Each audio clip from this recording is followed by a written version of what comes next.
Can we ever truly separate fact from fiction in the fog of war? Is it possible to discern the true face of heroism from the mask of propaganda?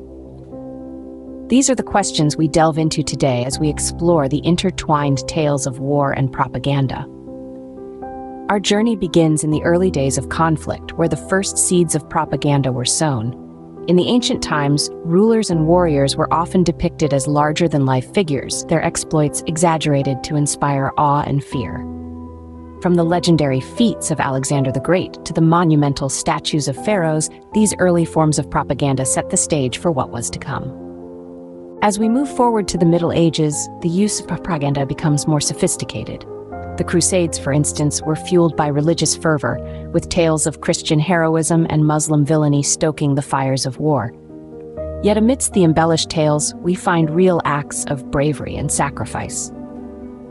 Fast forward to the 20th century, and we find ourselves in the era of mass media. Propaganda takes on a new life, with governments using films, posters, and radio broadcasts to shape public opinion. World War II, in particular, sees an explosion of propaganda on both sides, with stories of heroism used to boost morale and demonize the enemy. Yet again, within these grand narratives, we find stories of genuine heroism, from the soldiers on the front lines to the resistance fighters working in the shadows.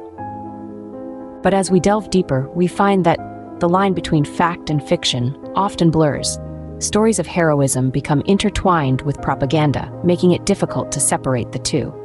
This is most evident in the Cold War era, where propaganda played a major role in shaping public perceptions. Yet, even in this era of misinformation, true stories of heroism and sacrifice emerged. So where does this leave us? As we've seen, war and propaganda have always gone hand in hand. From the earliest days of conflict to the modern era, stories of heroism have been used to inspire, motivate, and manipulate. Yet amidst the propaganda, real heroes have always emerged, their stories shining a light in the darkness of war.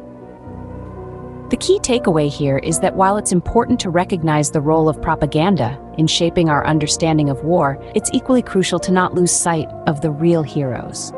Their stories, often overshadowed by grand narratives, serve as a reminder of the human cost of conflict. In the end, perhaps the biggest challenge lies not in separating fact from fiction, but in recognizing the coexistence of both. The heroes of war are not just the ones whose stories are told in grand narratives, but also those whose deeds, however small, have made a difference in the face of conflict. And it is in acknowledging these unsung heroes that we can begin to see the true face of war, unmasked and unadorned by propaganda. And there we have it, a journey through the fog of war and the lens of propaganda, a narrative as old as conflict itself. The tales of heroism, both real and manufactured, continue to shape our understanding of war. But as we've seen, even amidst the grandest of narratives, the truth has a way of shining through. So as we navigate through the narratives of war, let's remember to seek out these glimmers of truth, these stories of real heroism that lie beneath the surface. For it is these stories that humanize the face of war, reminding us of the real people behind the propaganda, the true heroes of conflict.